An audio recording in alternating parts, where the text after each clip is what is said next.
पूरे 1 साल बाद भगवान सूर्य आप पर मेहरबान हो रहे हैं।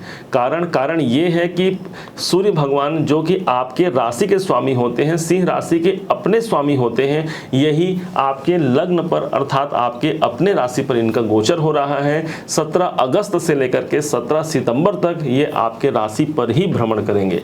सबसे महत्वपूर्ण बात तो ये होगी कि इसी टाइम पर भगवान सूर्य मघा नक्षत्र, उत्तरा फाल्गुनी नक्षत्र और पूर्वा फाल्गुनी नक्षत्र को भी ये प्रभावित करेंगे, मतलब उस नक्षत्र पर भी रहेंगे। इसका क्या प्रभाव होगा, क्या सकारात्मक असर आपके जीवन पे आएगा, इसी बात पर हम चर्चा करने जा रहे हैं। आप यदि सिंह राशि के हैं तो निश्चिंत रहिए, यहाँ पर आपके अच्छाई की बात होने जा रही है। आप बने रहिए, उम्मीद है कि आप अधिकाधिक इससे लाभ प्राप्त कर पाएंगे। सूर्य भगवान जब लग्न पर होंगे 17 अगस्त से लेकर के 17 सितंबर तक, इसका मतलब लग्नाधिपति लग्न पर उपस्थित है।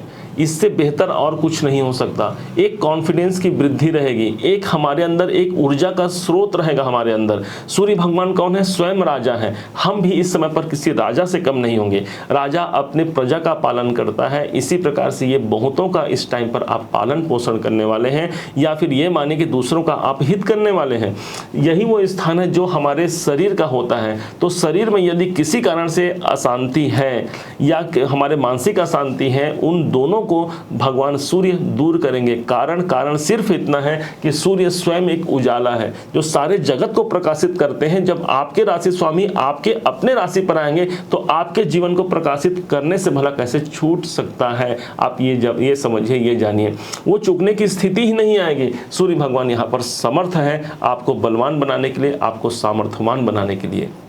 यही वो भाव है जहाँ पर हमारे स्वयं के व्यक्तित्व के साथ साथ हमारे जीवन में हम क्या क्या करेंगे, सारा का सारा जो हमें धन प्राप्त होना है, भाग्य कैसा रहेगा, कैरियर कैसा रहेगा, इन सब किसको प्राप्त होता है? इस शरीर को प्राप्त होता है। उसी प्रकार से ये शरीर हो गया आपका, और शरीर भाव में स्वयं सूर्य का आना बहुत अच्छा हो गया। ये राशि कौन हो गई? अग्नि तत्व की राशि हो गई, और सूर्य भगवान स्वयं अग्नि तत्व के ग्रह हो गए। इसलिए स्वास्थ्य संबंधी समस्याओं का ये निराकरण तो करेंगे ही, व्यक्तित्व में विकास भी करेंगे। अब सिर्फ यही नहीं, इन भगवान सूर्य के पास एक दृष्टि भी होती है, आप सब जानते हैं। इनके पास जो एक दृष्टि है वो आपके सप्तम भाव पर पड़ रही है, जहां पर ऑलरेडी पहले से भगवान शनिदेव यहां पर विद्यमान है, और जो कि पिता पुत्र हैं। यहां पर शनि देवता, यदि किसी शनि देवता क्या कहा गया है? अंधकार के कारक माने गए हैं शनि देवता।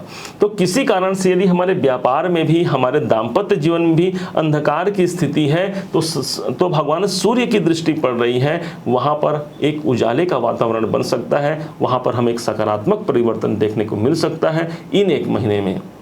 अब समझेगा कि नक्षत्र पर भी इनका भ्रमण होगा। एक जब कोई ग्रह, आपको बता दें, जब एक ग्रह जब किसी राशि पर गोचर करता है तो उस टाइम पर वो नक्षत्रों पर भी भ्रमण करते हैं। इसी हिसाब से 17 अगस्त को तो ये इनका आगमन होगा आपके लगन पर, आपके राशि पर। तो 17 अगस्त से लेकर के 31 अगस्त तक का वो समय होगा जब यही सूर्य भगवान मघा नक्षत्र पर उपस्थित होंगे।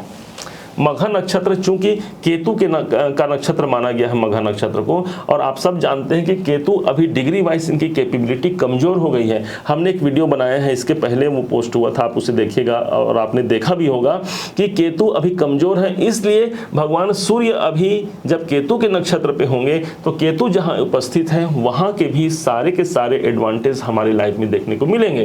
केतु अभी कहाँ है? केतु आपके तीसरे घर पर चल रहे हैं। तीसरा भाव वो भाव हो गया जो हमारे साहस और पराक्रम की अभिवृद्धि करने वाला है। तो साथ में आपका, आप में स्वयं तो वो कॉन्फिडेंस आ गया क्योंकि सूर्य लग्न में है, साथ ही साथ पराक्रम भी बढ़ गया, हमारा साहस आ गया, हिम्मत आ गया हमारे अंदर। तो हिम्मत और आपका साहस, पराक्रम और कॉन्फिडेंस, ये सब कुछ अगर अच्छा रहे, बढ़ा हुआ रहे, तो यकीन मानिए जीवन में कोई भी ऐसे सेक्टर नहीं है, कोई भी ऐसे क्षेत्र नहीं है जहां पर आप सफल नहीं हो सकते। इस समय पर जो कंपटीशन से जुड़े हुए जो विद्यार्थी हैं, जो कंपटीशन एग्जाम दिला रहे हैं, उनके लिए मैं इसे विशेष अच्छा मानूंगा। सूर्य का प्रभाव यहाँ पर अनुकूल है। विशेष बात, यदि आप कोई अनुबंध करना चाह रहे हैं, अनुबंध की स्थिति से भी ये समय अच्छा माना जाएगा। किसी प्रकार से यदि आप सोशल मीडिया से जुड़े हुए हैं या फिर मार्केटिंग से जुड़े हुए हैं, उन सब लोगों को यहाँ पर अच्छे एडवांटेज देखने को मिलेंगे। सूर्य केतु के नक्षत्र में रहेंगे, और केतु चूंकि डिग्री वाइज इनकी कैपेबिलिटी कमजोर हो गई है। अब सिर्फ यही नहीं, जैसे ही 31 अगस्त से लेकर के 14 सितंबर का जो समय आएगा, ध्यान दीजिएगा, 31 अगस्त से 14 सितंबर तक यही भगवान सूर्यदेव शुक्र के नक्षत्र पे होंगे, जो कि पूर्वा फाल्गुनी नक्षत्र पर आ जाएंगे। तो अब वो प्रभाव किनका देने लगे? शुक्र का प्रभाव देंगे। तो शुक्र कौन होंगे? तो भाई यही शुक्रदेव आपके स्वयं पराक्रम भाव के मालिक हैं और साथ ही साथ आपके दशमेश हैं। दशमेश का मतलब आपके करियर भाव के मालिक शुक्र बनते हैं। तो इसका मतलब 31 अगस्त से 14 सितंबर तक आपको कैरियर का अच्छा रिजल्ट मिलेगा। कैरियर में कुछ बदलाव की स्थिति आ सकती है। आपने प्रयास किया है, आप चाहे प्रोफेशन में हो, जॉब करते हो या फिर बिजनेस करते हो, आपने कोई प्रयास किया है, यदि उसका सार्थक रिजल्ट सामने नहीं आ रहा है तो हो सकता है इस महीने में वो रिजल्ट निकल करके सामने आए। दशम भाव जब जागृति अवस्था में आता है तो हमारे कर्मों का प्रतिफल हमें प्राप्त होता है। हमने जो कर्म किया है उसका एक अच्छा खासा एक प्रभाव हमारे जीवन पर देखने को आपको मिल सकता है। दशम भाव इस समय जागृति पर होगा। अब यही नहीं, ये तृतीयेश भी हैं, तीसरे घर के मालिक भी बनते हैं शुक्रदेव। इसलिए सूर्य जब शुक्र के नक्षत्र पे होंगे, पुनः फिर से आपके जीवन में आपके भाई बहन जो हैं या फिर आपके जो मित्र वर्ग हैं उनसे भी अच्छे खासे सहयोग मिलने की आवश्यकता है। माना जाता है कि हम अकेले अपने जीवन में बहुत कुछ नहीं कर सकते जब तक किसी का सहयोग न हो, और इसी कारण से भगवान सूर्य का सहयोग आपको मिल गया है। आपके राशि के जो स्वामी हैं उनका आपको सहयोग मिल गया है। यकीन मानिए, हम यदि कोई कार्य करते हैं और पीछे में हमारे परमात्मा यदि खड़े हैं और वो यदि साथ में है तो बस उनका साथ रहना ही हमें सफलता दिला सकता है। आपको ये जानना है, कर्म कौन करेगा? कर्म हमें करना है और सब कुछ छोड़ देना है भगवान को। हम तभी बोलते हैं ना भाई, तेरा तुझको अर्पण क्या लागे मेरा। हे भगवान, मैंने ये कार्य किया है, अब इस कार्य में तू मुझे सफलता दे या असफलता दे, अब ये तू जान। ऐसा जब छोड़ देते हैं, भगवान थाम लेते हैं। आपका कार्य यदि निष्ठापूर्वक आपने किया है तो भगवान उसे थाम लेंगे, वहाँ पर आपको अवश्य ही निश्चित रूप से सफलता भी दिलाएंगे।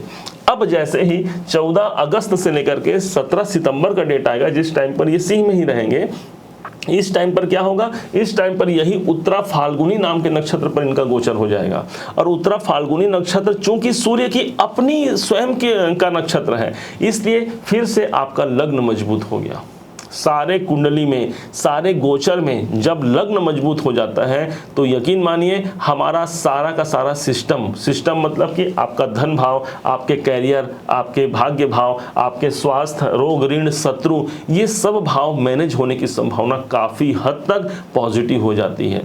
आपने देखा होगा केतु की स्थिति भी अनुकूल बन गई है, राहु देव भी अनुकूल चल रहे हैं। तो इस कारण से ये टाइम आपके लिए देवाधिदेव महादेव की कृपा से समझिए, ये सावन का महीना चल रहा है। अब तो भाई ये अगस्त में सावन का महीना भी समाप्त हो जाएगा 31 तारीख को। तो इसी सावन के महीने में भगवान शिव की कृपा से कितने सारे चमत्कार हो रहे हैं। मुझे लगता है कि हमें कुछ करने की आवश्यकता है, हमें ही आगे बढ़ना होगा। भगवान हमारे सदैव साथ हैं। उम्मीद है आप सबने इसे समझा होगा, सबने इसे जाना होगा। यदि आपने इसे समझा है, जाना है, मेरे समझाने का प्रयास यदि आपको सार्थक लगा हो तो हर बार की भांति अपना प्यार भरा लाइक और कमेंट करना कभी मत भूलिएगा। आपके एक लाइक और कमेंट की बदौलत ही हमें बहुत मोटिवेशन मिलता है। और हाँ, यदि अभी तक आपने चैनल को सब्सक्राइब नहीं किया है, सब्सक्राइब भी कीजिएगा। पुनः एक बार फिर आप सभी का दिवस बहुत मंगलमय हो। इन्हीं शुभकामनाओं के साथ जय सूर्यदेव।